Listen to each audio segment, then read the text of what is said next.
안녕하세요. 보드카 처먹은 역사왕의 보처왕입니다. 1980년 이라크의 후세인은 이란을 침공했습니다. 후세인의 세속주의 드라이브로 강력해진 이라크는 신정제 정책으로 인해서 약화된 이란을 손쉽게 꺾을 수 있을 것이라고 착각을 했지만 현실은 시궁창이었습니다.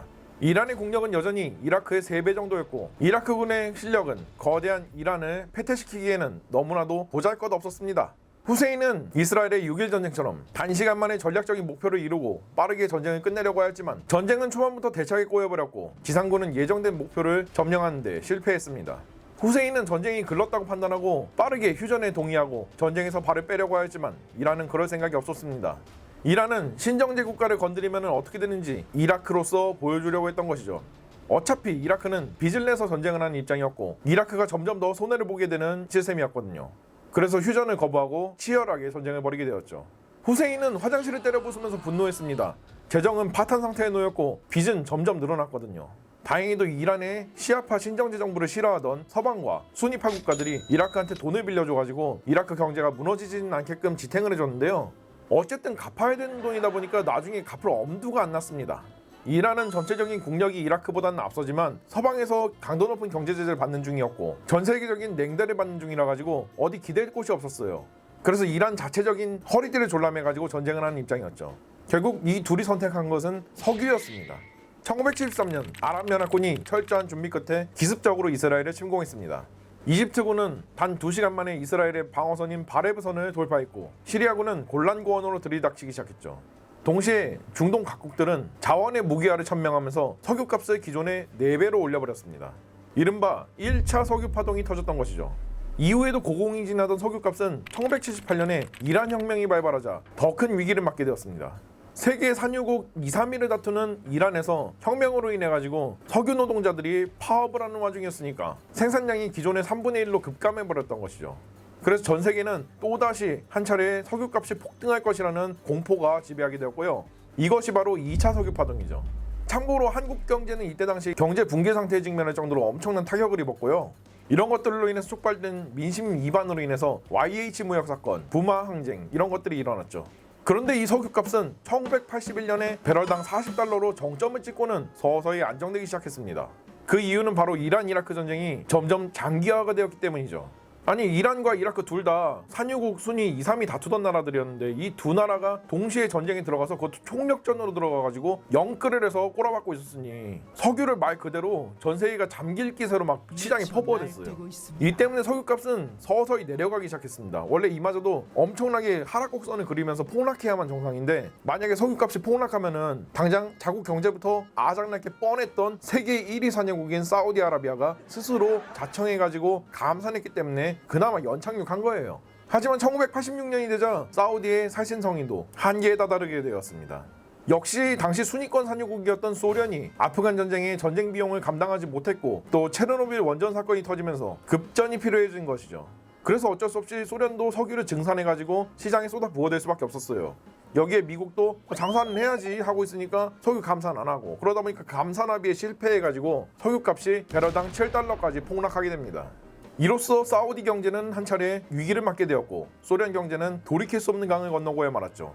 반대로 한국 경제 같은 경우에는 당시 이런 저유가 현상 그리고 플라자 합의로 인한 저달러 현상 그리고 미국의 저금리 정책으로 인한 저금리 현상으로 인해서 3저 호황을 누릴 수가 있게 되었습니다. 그러나 당장 시장에 석유 안 내다 팔면은 말라 죽게 생긴 이란이나 이라크는 자기들이 한 짓으로 인해서 전 세계 경제에 어떤 여파가 오는지 알바노했어요. 오늘도 그냥 급전을 마련하기 위해서 석유를 갖다 덤핑으로 내다 파는 두 나라였습니다. 근데 이라크가 석유를 팔려면은 유조선이 호르무즈 해협으로 들어와가지고 페르시아만을 통해서 이라크 항구에 정박을 한 다음에 다시 왔던 길 그대로 돌아가야 됐었어요.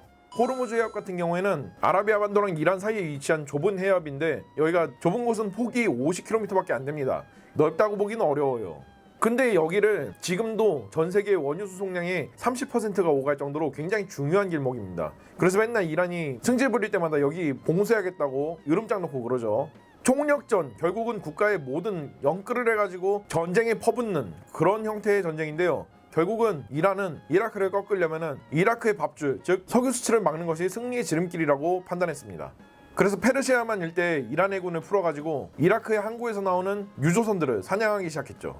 심지어 이란 공군의 팬텀 전투기들이 구독, 좋아요 꼭 부탁드리고요. 멤버십에 가입하시면 각종 멤버십 전용 영상들을 보실 수 있습니다. 사이드와인더 단거리 공대공 미사일 달고 와가지고 이라크군의 고속정들을 공격하기도 했었어요.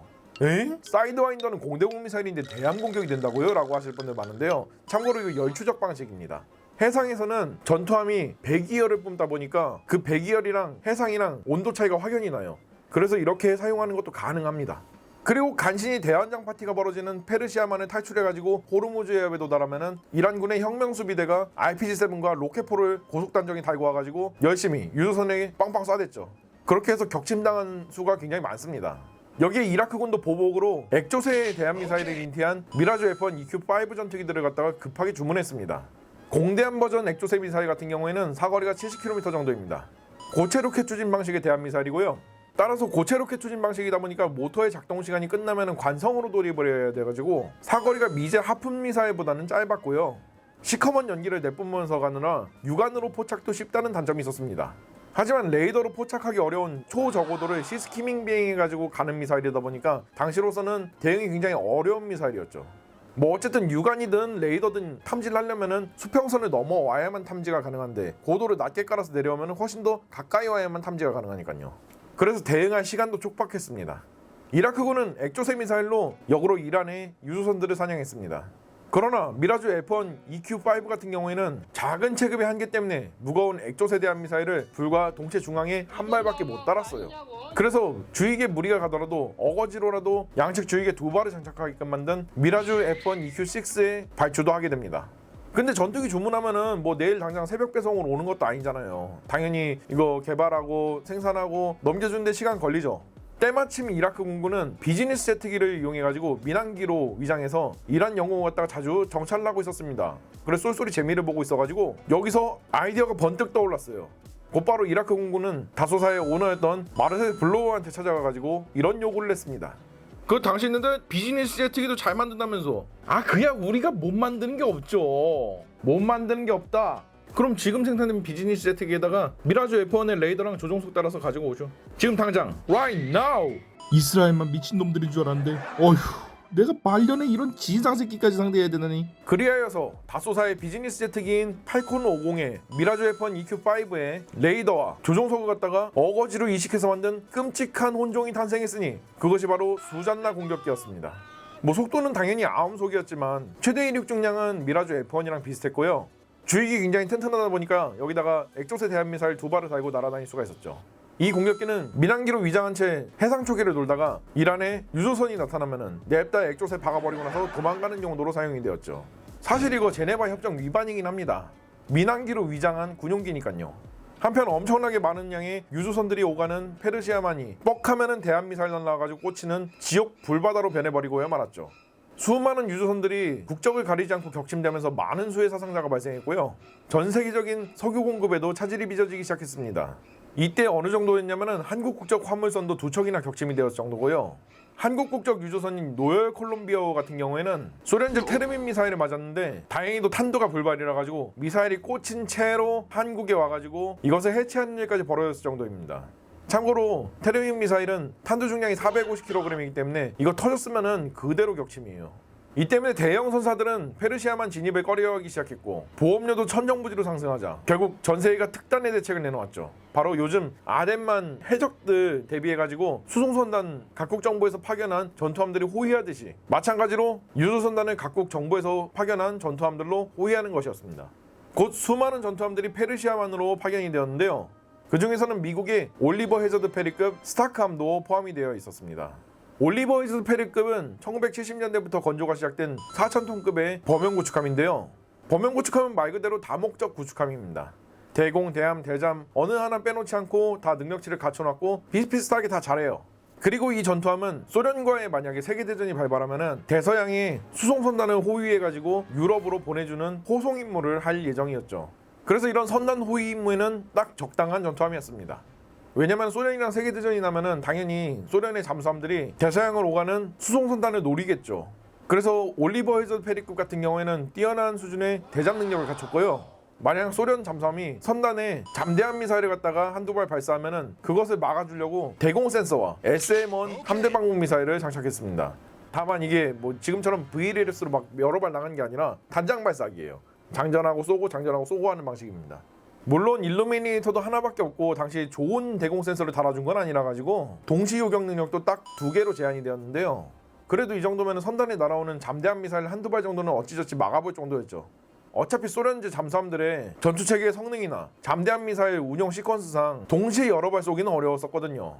물론 냉전말기에 가면은 동시에 여러 발 쏘는 그런 잠수함도 등장하긴 하는데 그건 너무 비싸가지고 미 해군 항공모함을 요격하는 용도로나 썼으니까 대응 대상에 넣을 이유가 없었죠.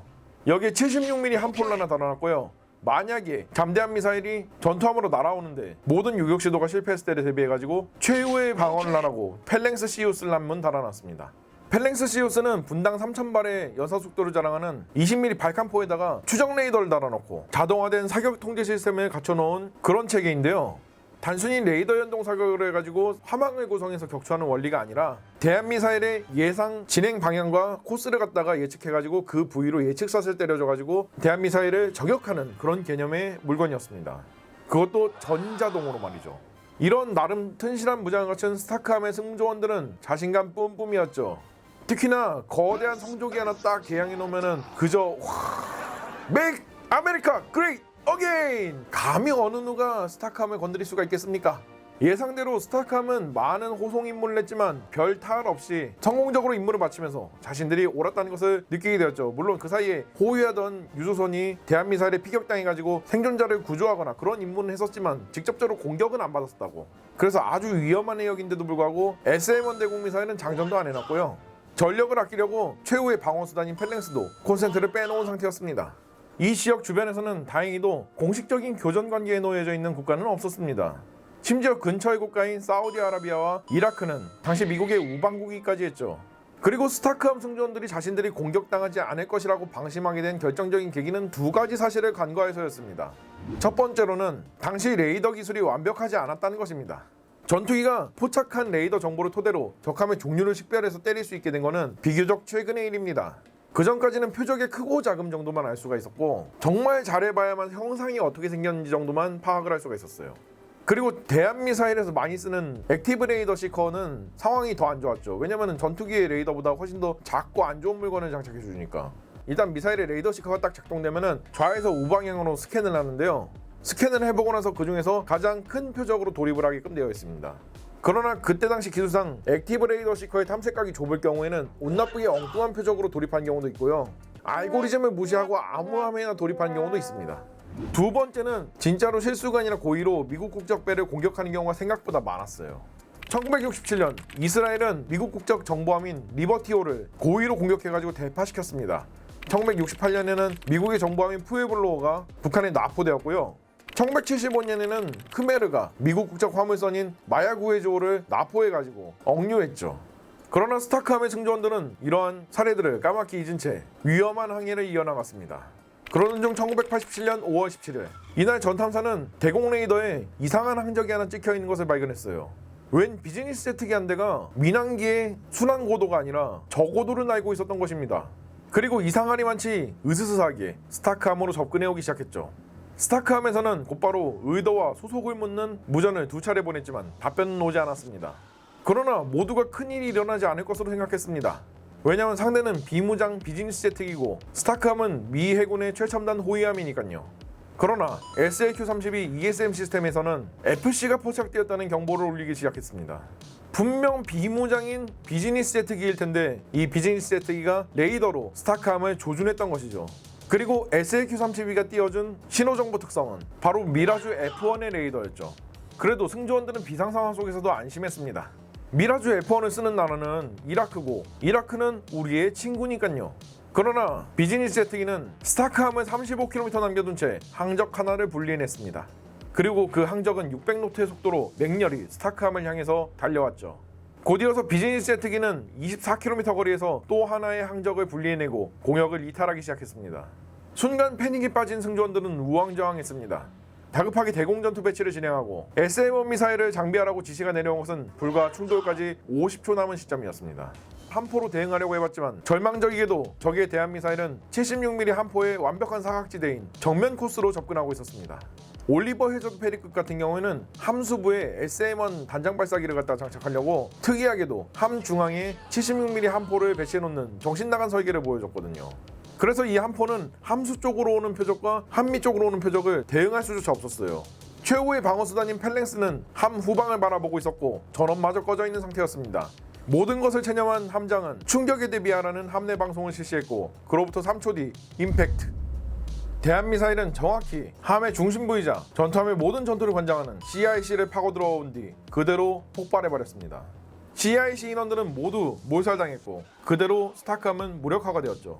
정말로 다행히도 두 번째 미사일은 불발이 되어가지고 스타크함이 반쪽으로 쪼개져가서 급격하게 침몰하는 대참사는 막을 수가 있었습니다. 스타크함에 뚫린 구멍으로 해수가 들이치면서 배는 좌연으로 기울어지기 시작했죠. 통신도 먹통이라 가지고 휴대용 무전기로 주변에 비상 상황을 알려야 됐었습니다. 사건이 벌어지자 곧장 주변 지역을 초계 중이던 사우디 공군의 F-15C 전투기 2대가 문제의 비즈니스 제트기를 격추하려고 급파되었습니다. 그러나 공역을 통제하던 미 공군의 E-3 조기 공보기가 이들을 막아세웠죠. 왜냐면은 사우디와 이라크는 둘 다 미국의 우방국인데 둘이서 교전이 벌어졌다는 소식이 들어오면은 결국 이란에게 유리한 형세를 만들어줄 것이니까요. 스타크함은 예인되어져 가지고 간신히 항구에 대놓을 수가 있었습니다. 그리고 이 과정에서 58명의 사상자가 발생했다는 사실을 알게 되었죠. 미국 정부는 당연히 극대노해가지고 이라크에 해명을 요구했습니다. 후세인은 자국의 공격기가 유조선인 줄 알고 대한미사일을 발사한 것이라며 손이 발휘되도록 빌었죠. 그리고 막대한 양의 배상금도 지불을 했고요. 미국도 우방인 이라크가 이 정도까지 해주면서 손이 발휘되도록 비는데 더 이상 추궁할 필요도 없다 싶어가지고 사건을 이쯤에서 덮기로 했습니다. 그런데 조종사인 압둘 라만은 후세인에게 훈장을 받게 되었고요. 1계급 특징과 고급 주택 그리고 벤츠까지 한 대의 선물을 받게 되었죠. 대체 이게 어떻게 된 일이었을까요? 과연 진짜 후세인의 의도는 어떤 것이었을까요? 전편인 기린작전편을 보신 분들은 아시겠지만 이라크가 이란과의 전쟁에서 계속해서 제공권을 못 잡고 있던 원인은 결국은 이란이 가지고 있던 F-14 알리켓 전투기 때문이었죠. 미국제 대형 함대방공 전투기로 210km라는 어마어마한 탐지거리를 가진 레이더와 유효사거리 110km를 가진 피닉스 중거리 공대공 미사일로 무장하고 있죠. 이라크군의 전투기들은 모두 이 전투기에 발끝만치도 못 따라가는 성능들이라 가지고 그냥 추풍낙엽으로 격추를 당하고 있었어요. 그러나 미국이 이란이랑 사이가 안 좋으니까 이 알리켓 전투기들에 대해서 부품금수 조치를 내놔가지고 어차피 이 알리켓들은 서서히 점점 전장의 출현 횟수가 줄어들다가 종국에는 아예 운영을 못하게 될 운명들이었습니다. 그것을 후세인이 바라고 있었던 것이죠. 그러나 전쟁이 시작되고 무려 6년이 지났지만 알리켓들은 여전히 쌩쌩하게 전장 상공에 출몰해가지고 피닉스를 날려대고 있었습니다. 후세인은 분명 알리켓들이 왜 이렇게 쌩쌩하게 날아다니지 하면서 엄청 답답해했을 거예요. 그리고 이란군이 이제껏 알리켓을 날렸던 그 비결이 1986년에 밝혀지게 되었죠. 1986년 시아파 무장단체인 헤즈볼라의 인질로 잡힌 레바논 미 대사관의 직원들을 구출하기 위해서 그간 미국 정부는 이란에 몰래 알리켓 전투기의 부품들을 공급해왔다는 충격적인 사실이 폭로가 되었습니다. 미국은 알리켓 전투기의 부품의 몇 배의 바가지를 씌워가지고 팔았고 장부상에도 남지 않은 이 검은 돈은 어디 처분할 데가 없으니까 니카가라의 산디니스타 사회주의 정부를 무너뜨리려는 콘트라 반군에게 지원이 되었죠. 그러나 이 콘트라 반군은 사실상 우익 반군의 탈을 쓴 마약 카르텔이었고 미국에게 지원받은 돈으로 마약을 생산해서 그것을 미국한테 처분해달라고 합니다. 미국은 CIA를 통해 가지고 이 마약을 전부 다 국내로 풀어버렸고 이 과정에서 CIA가 막대한 중개 수수를 챙겨가지고 부정부패를 저질렀죠. 당시 미국 국민들은 자국 정부가 몰래 적국에 가장 중요한 전략물자들을 팔아넘기고 그 돈으로 마약을 사서 국민들을 상대로 뽕장사를 했다는 점에 충격을 받을 수밖에 없었습니다. 당시 레이건 대통령은 탄핵 위기에 몰리게 될 정도였는데요. 그리고 후세인도 이 소식을 듣자마자 길길이 날뛰게 되었습니다. 미국이 겉으로는 지원해주는 척 하더니만 뒤에서는 이란이랑 저렇게 호박씩 까고 있었으니까 그 배신감은 이루 말할 수가 없었죠. 미국 놈들만 아니었어도 벌써 진작에 제공권 잡고 전쟁 승리로 끝냈을 것이라는 원망도 들었을 겁니다. 물론 후세인은 자신의 화풀이를 하려고 스타크함을 격침시키라고 명령한 것은 아니었을 겁니다. 아마 그런 명령을 실제로 내렸다가는 수잔나 공격기는 실수로 유조선을 격침시켰겠죠. 그리고 그것이 안타깝지만 이라크 공군의 현실이었습니다. 이란 이라크 전쟁을 거치면서 에이스도 여러 배출했지만 이상하리만치 항공작전의 역량은 지지부진하게 발전했어요. 그래서 수잔나 공격기가 유조선을 격침시키러 갔다가 실수로 스타크함을 공격했다는 것이 정설입니다. 다만 후세인은 실수였어도 어쨌든 자기의 분풀이를 해준 거니까 저렇게 겉으로는 미국한테 싹싹 빌어도 안으로는 조종사한테 상을 줬을 가능성이 높죠. 아마 당시 후세인은 주임원사미소 한가득이었을 겁니다. 이후 인근 해역에서 활동하는 미 해군 전투함들은 초긴장 상태에 놓이게 되었는데요. 이 때문에 끔찍한 사건이 하나 더 발생했습니다. 1988년 타이콘데로가급 이지스함인 빈센스함이 정상 항로로 날고 있던 이란 항공의 655편을 이것이 F-14 알리캣 전투기고 자신들을 향해서 날아오고 있다고 집단 체면에 빠져서 격추해버린 것이죠. 스타크함이 과도한 자만심에 의한 사건이었다면 이 사건은 과도한 긴장 때문에 일어난 사건이었습니다. 그리고 1988년 이란 이라크 전쟁이 끝났습니다. 그리고 이라크는 빚더미에 오른 나라가 되었죠. 후세인은 채권자를 죽이면 채무가 없어진다는 기적의 논리를 내세워서 1990년 자신을 그동안 무심양면으로 도와줬던 쿠웨이트를 침공했습니다. 전 세계는 이라크에 철군을 요구했으나 이라크는 거절했죠. 그래서 1991년 미국이 연합군 70만을 모아가지고 이라크군의 괴멸과 쿠웨이트 해방을 목적으로 사막의 폭풍 작전을 실시했는데요. 이렇게 해서 후세인은 그토록 고대하던 미국과의 한판 승부를 벌이게 되었습니다. 그러나 이라크가 1라운드 시작 딱 하자마자 파운딩 당해버리고 뻗어버리면서 시시하게 끝나버리고야 말았죠. 이라크군이 저렇게 속절없이 깨져나가자 수잔나 공격기도 전력 보전을 목적으로 이란으로 도망갔던 미라주 F1 전투기들을 따라서 이란으로 같이 건너가게 되었는데요. 그 뒤에는 행방이 묘연합니다. 뭐 가끔 이란 측 SNS에 수잔나를 갖다가 목격했다는 그런 목격담이 돌긴 하는데 이란이 이거를 쓸 일이 있나? 액조세 미사일도 없을 텐데. 이렇게 해서 얼떨결에 이루어진 후세인의 화풀이는 초라한 결말로서 끝을 맺게 되었습니다.